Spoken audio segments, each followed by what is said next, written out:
Where are we? What the hell is Going going on. on? Joe, we have finally got here. We no Uh, longer have to hide or seek. We are yes. we are at the series or season to what many people wished was the series finale, the season finale of the OC season 2. Dearly beloved. First thing I have to call out, since we already did the song, Yeah. brain blown that this song shows up twice in this episode. Right? Like, I was Right? like, I know that it shows up at the end. And then when it started to play for Caleb's funeral, I was like, and also, side note, fits way better for Caleb's funeral than it does when it's more infamously used in this. Like the music actually makes sense with the funeral more. We'll get into that later at the end of this episode. That's my weird hot take. Sure. But I have to address this out the gate. This was something that I kept to myself because I was already texting you too much of my feelings. Yes. I think that Sandy is making a huge mistake throughout this entire episode. And I think this whole show is making a huge mistake with the treatment of Kirsten and her alcoholism at this point, because Uh-huh. I don't think that Kirsten is a true alcoholic. I don't think that it's a character who has this long history of alcohol abuse and this, that, and the other thing. When I'm watching this, I'm thinking that sending Kirsten to rehab is trying to fix alcoholism by just fixing the cause, or just trying Mhm. to fix the problem and not the cause. Like, the issue where she started drinking, the reasons why she started drinking, has everything to do with her marriage situation, Seth running away, her father dying, all in a quick period of time. Kirsten needs therapy way more than she needs to be like shoved into a rehab and an AA system right now. Sure. That's my perspective. That is just my perspective of growing up with people who struggle with there is a difference between full-blown alcoholism, the disease where you do need to go to Mhm. rehab and you need to work with that, and Mhm. someone just picking up drinking. Like, Marissa needs rehab. Marissa masks every single negative situation with alcohol from like the age of 15 and on. Kirsten has never shown that except for this excessive year of bad shit happening to her and trying to cope. And I it's a thin line, but I think it's an important different line to me. To me, that was my read on it. And maybe I'm totally in the wrong here, but that's how I'm seeing it. Is like, this is not the solution to the problem, but I certainly hope it's the end of the conversation of the problem from here on out, because dear God, the Sandy and Kirsten plots were the absolute fucking dumpster fire of all of season 2 for me. Like Ryan, Seth, Zach, Summer, I had an Mhm. up and down with some of those storylines. There was never a moment through 24 episodes where I was invested in the pair. Well, I guess I was invested, where I was Mhm. happy with anything happening in the adults storyline this entire season.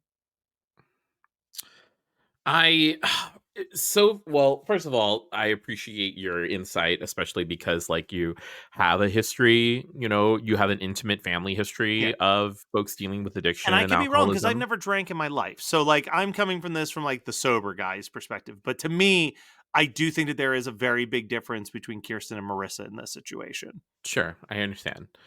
Um, I think you're right. I think that it sucks because I know what's going to happen next, and you don't. Yeah. You like the therapy will come part of it. Okay. So like the rehab that they're sending her to, there is therapy that is like going to be part of that.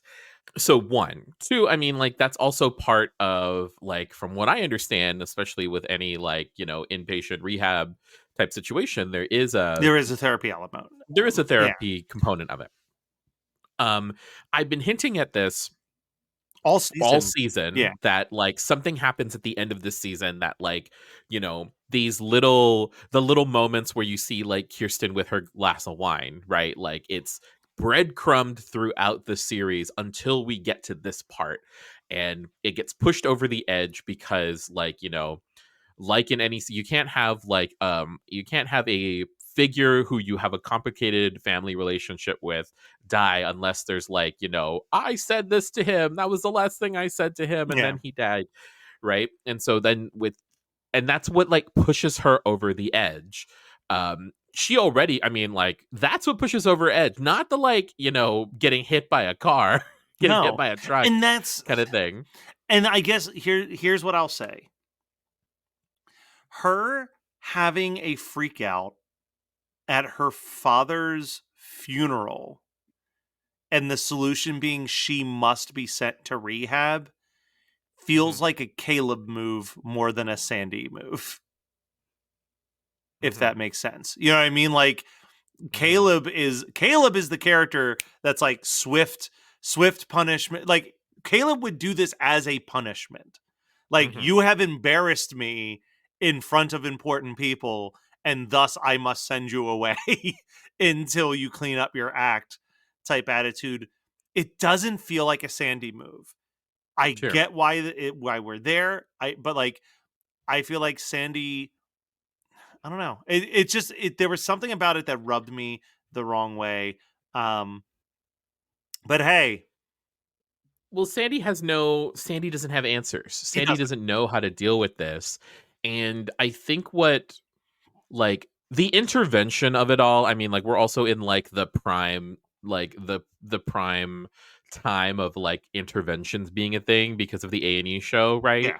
So the intervention of it all, like, when what broke me was when Ryan gets in there and is Oh like, my "Hey, god. I wish somebody got help." And I was the more thing ab broken when he went to speak and she said, "Don't you say a word, I let you live here." Like, I was just like, "Okay, Mhm, so Kirsten's a mean drunk too." yeah, But I don't know. This really rubbed me the wrong way entirely. Like, throughout the entire season, the Kirsten Sandy stuff was really an albatross on this mhm, season for me. I'm trying to go back and forth between good and bad. So that was really rough. Won't lie, loved fucking seeing Jimmy Cooper and Haley back on my TV. yeah. That was really exciting.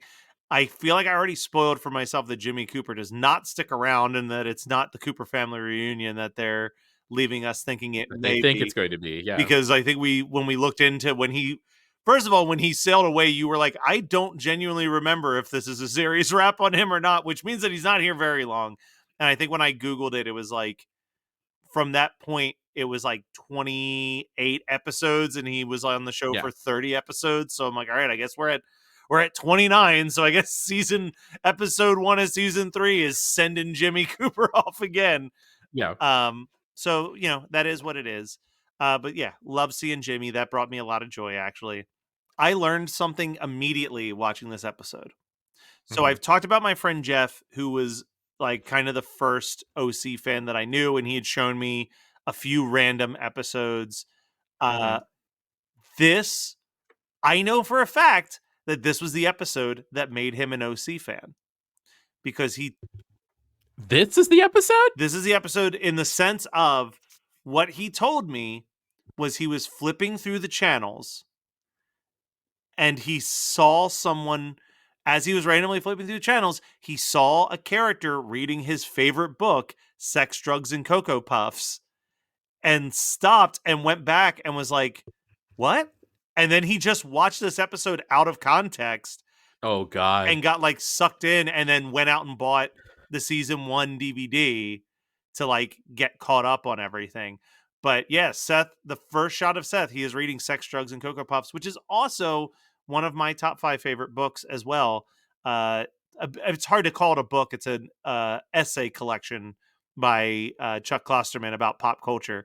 But if you are anything like Joe and I, where you consider yourself um, a little bit of a snob when it comes to the art of pop culture and really trying to analyze like what is culture. Mhm. I read the book it was part of my college American Studies course was that we had to read Sex, Drugs, and Cocoa Puffs and break it down. and it's just individual chapters. The first chapter is usually you'll know if you love or hate the book. And I don't know, I haven't read it in a bit, so I don't know how well it aged over the last 20 years. But the Mhm. first chapter is a book about why he hates John Cusack. It's a great book. Give it a read if you care about pop culture and stuff like that. One of the chapters, he watches every season of The Real World and tries to track where the show went wrong. Um, Spoiler alert: Puck had something to do with it. But that leads to a really adorable scene where Summer comes in to check on Seth, but under the guise that Princess Sparkle wanted to check in on Captain Oates and see how he was doing.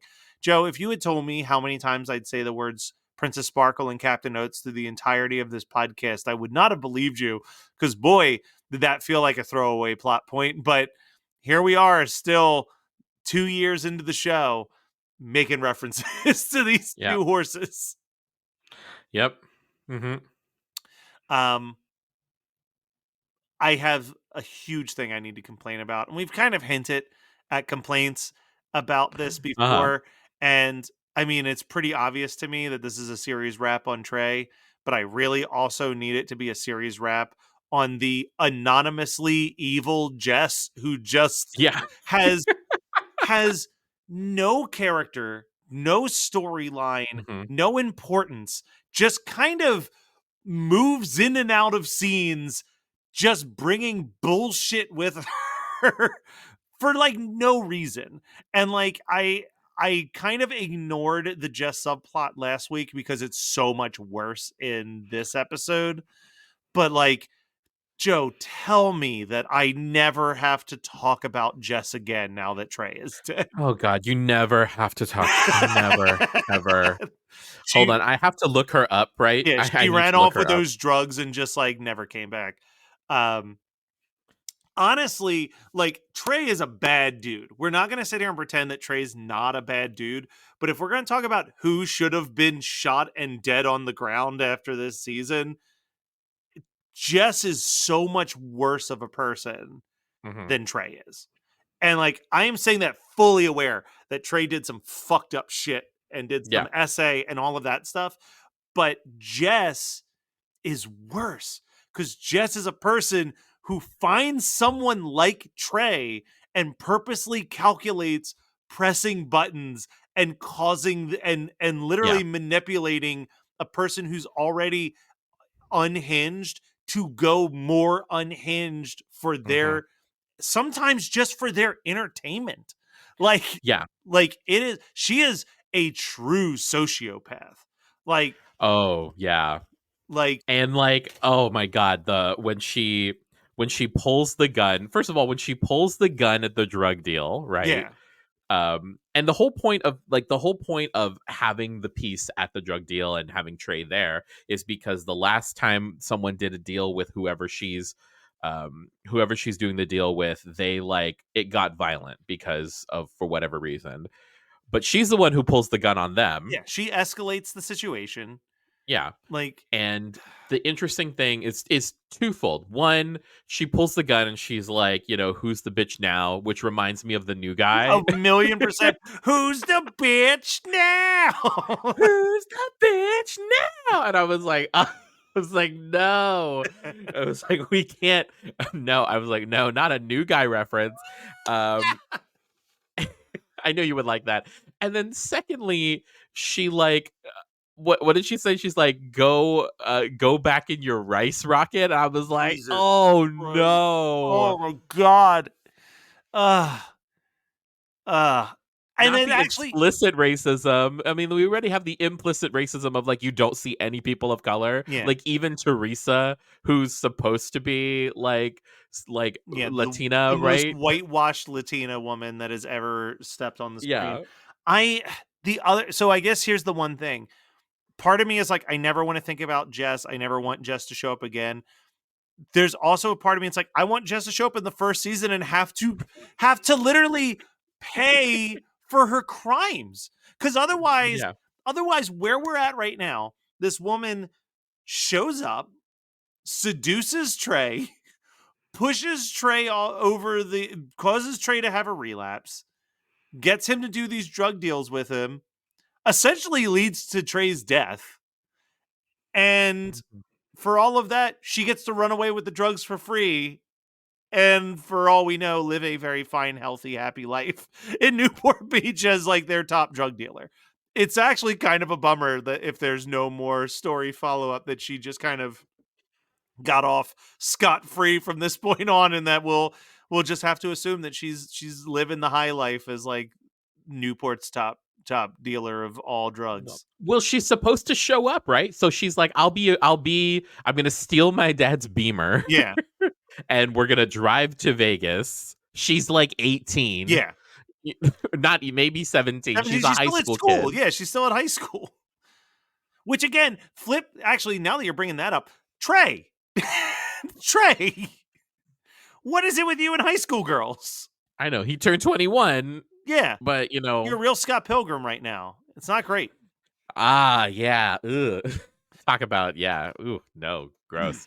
This is a weirdly heavy episode for a season finale. Yeah, Like this is a lot it happening. doubles the body count. Doubles the body count. Um, it's yeah, it's a lot. So finally, Marissa tells Summer what's going on. She finally tells Summer, Hmm. "Here's what happened." Summer tells Seth. Seth is like, "We have to tell Ryan. Like, we have to tell Yeah, Ryan." And Ryan does exactly what all of them expected to happen. Ryan's just like, I'm goes going off to the have to handle. go kill my brother now. He's going to scar his brother Mufasa. Like Yes. he's ready to just take it down. Yeah. But then Trey is the one who escalates this shit. Because like, let's think about what would have happened if Trey doesn't pull a gun. I Yeah. don't think Ryan was going to kill Trey. You know what I mean? Like, I think Ryan was going to come and beat the shit out of Trey Yeah. and be Yeah. like, get the fuck out of Newport. I never want to see you again. And that be Hmm. the end of it. Trey pulls the gun. He is willing to kill his younger brother as Yep. opposed to essentially getting into a really rough scuffle where he'd still get to leave at the end Yeah. of the day.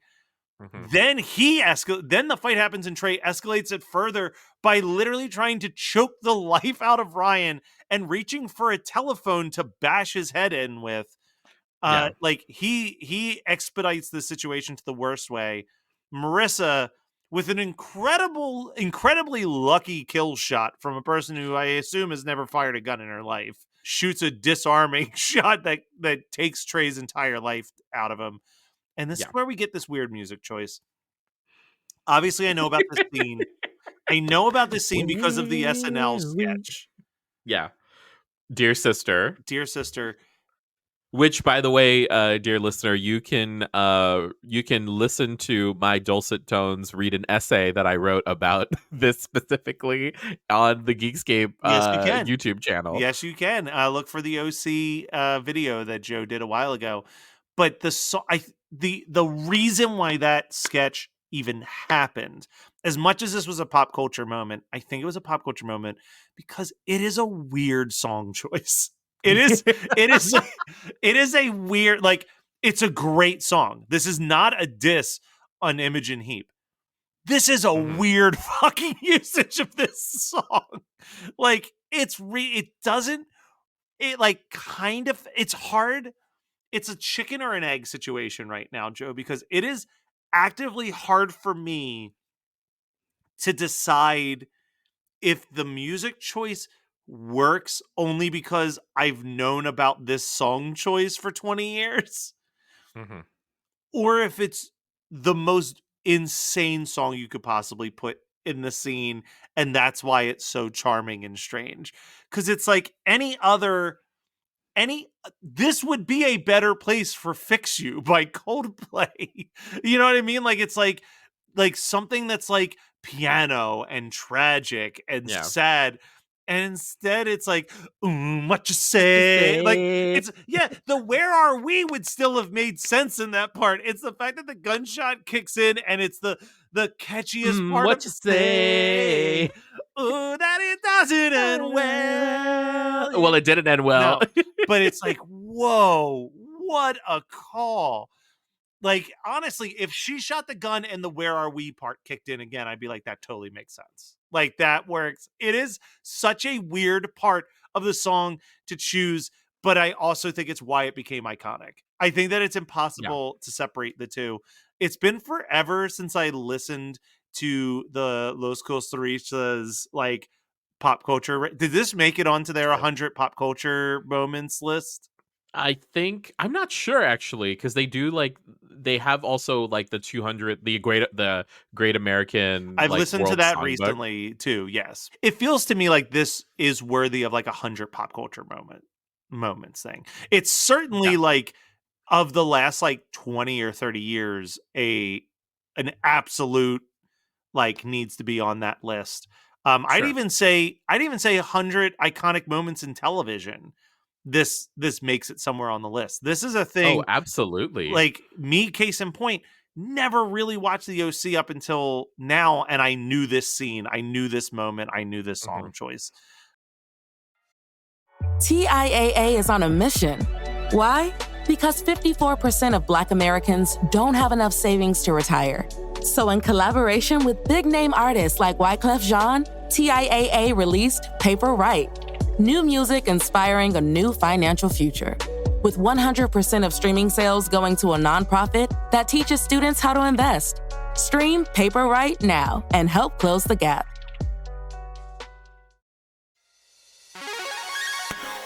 Hey, welcome to Unstable Topics, a fast paced, jam packed, unhinged bestie podcast filled with facts, reacts, and made up games in between. We're your hosts, Sarah And Maggie.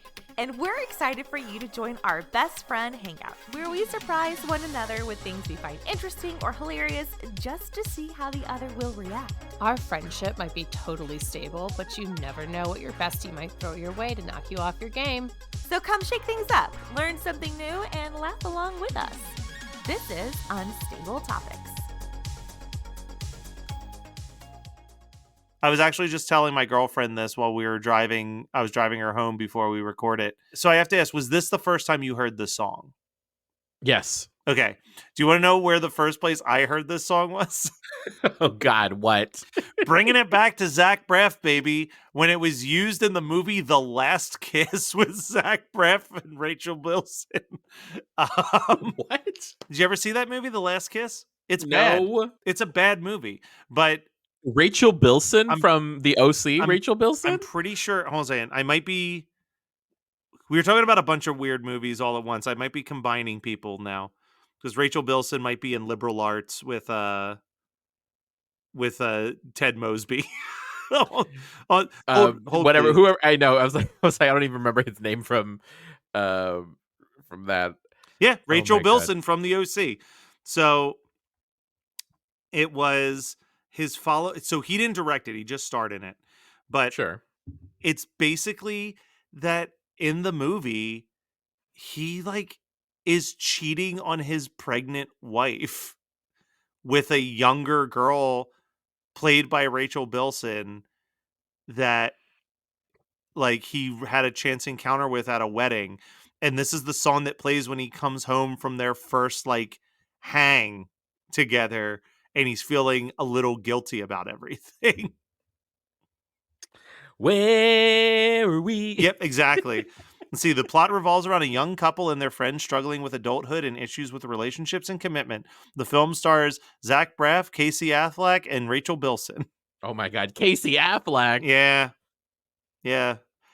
It's a interesting, and Harold Ramis. Harold Ramis shows up in there too. It was made for a budget of $20 million and made $15.8 million in its box office run. So crushing it. But yeah, Hide and Seek by Imogen Heap.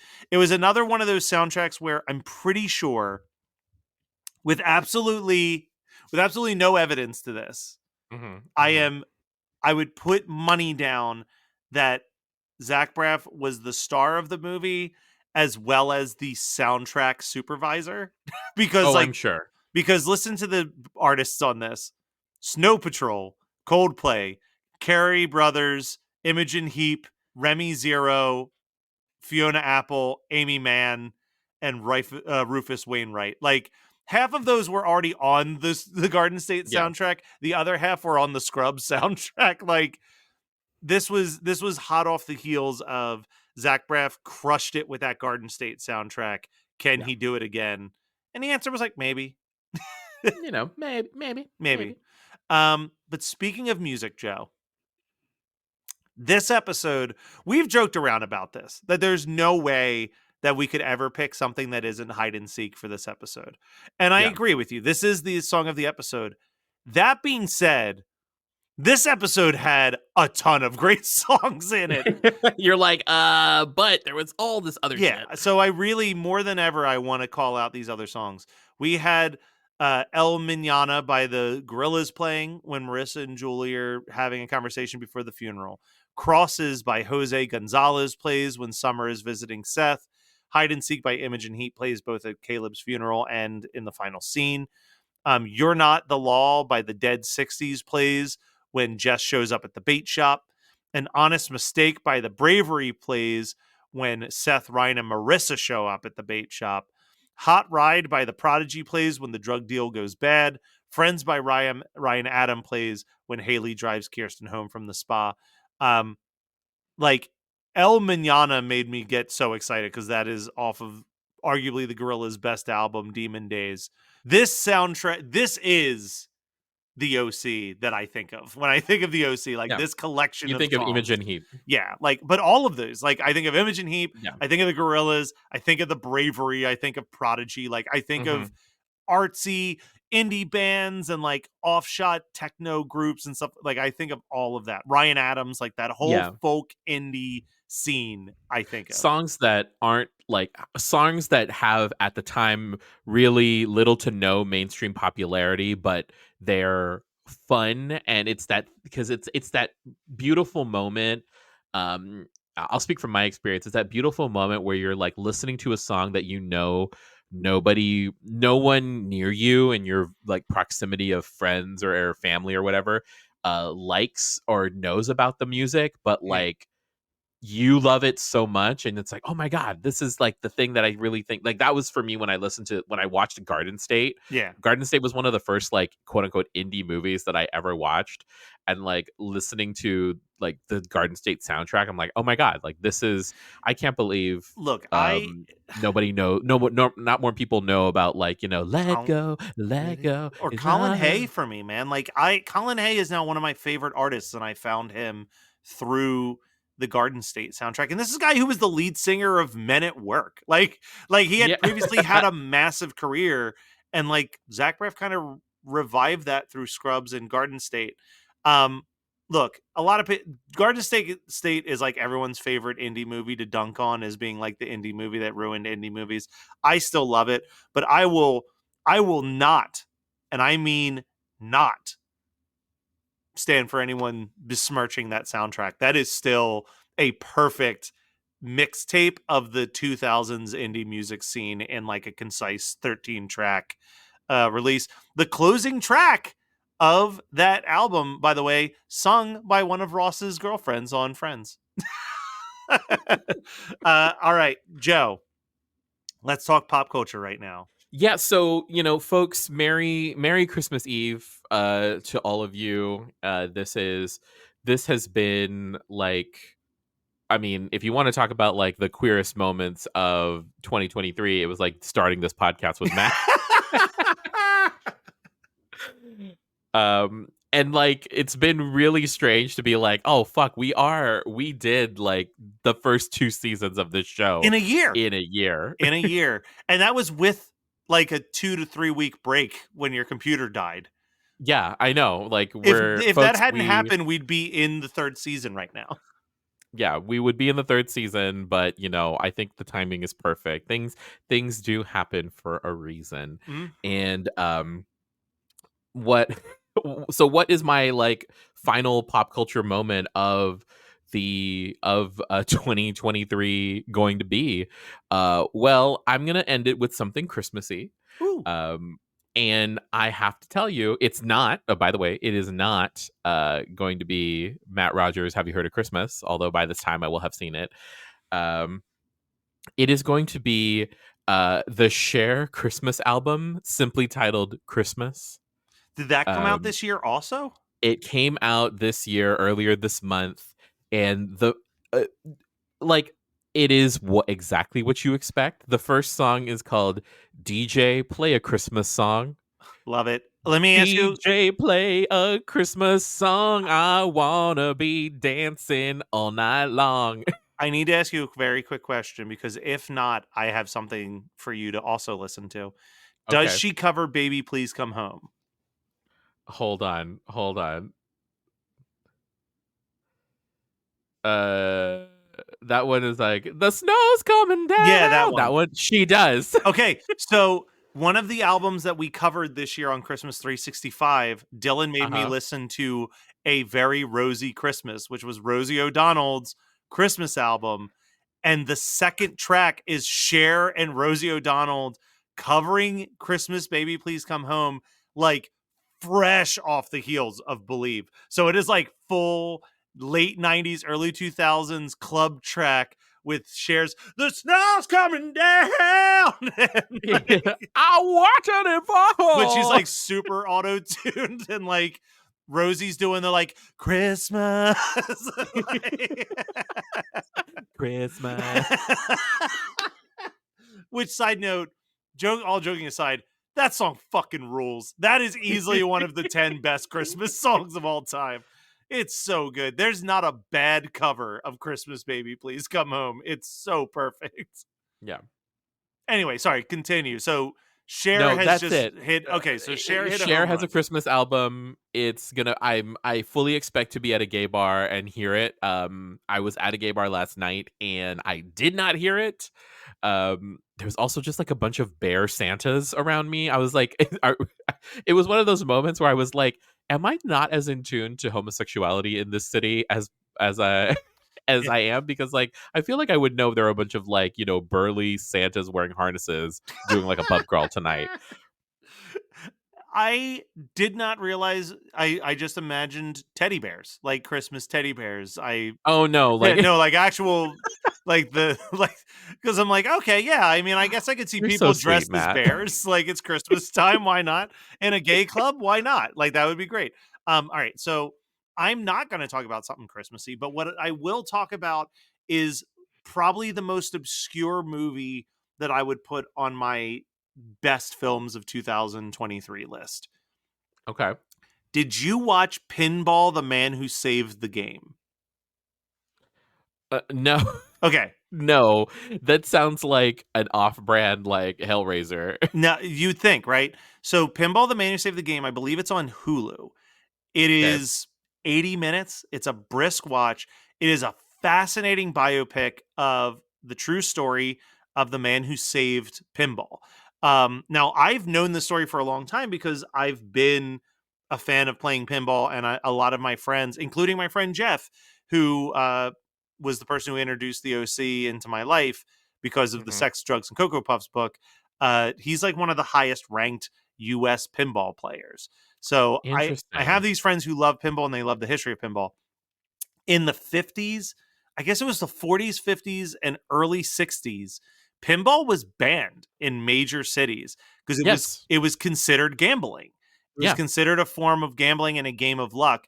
And Pinball: The Man Who Saved the Game is the story of this guy who loved pinball so much that he went in front of the Supreme Court of New York and brought a pinball machine and proved that it wasn't a game of luck. It was a game of skill by playing a game for the court and calling every shot and proving that with like time and practice, it is a skill that you can master like anything else.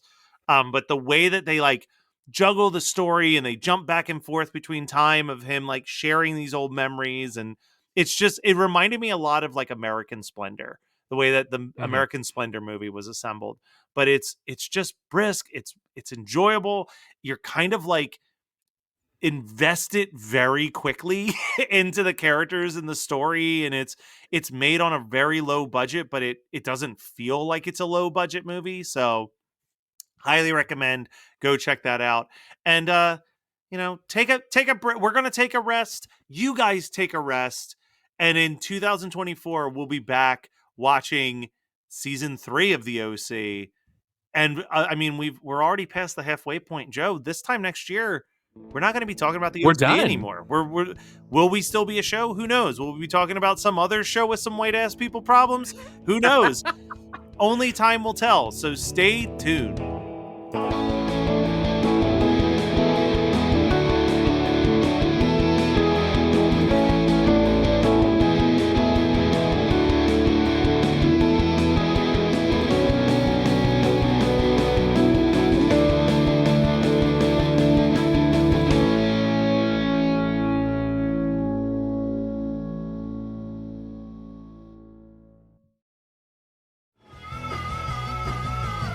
You're listening to the Geekscape Network.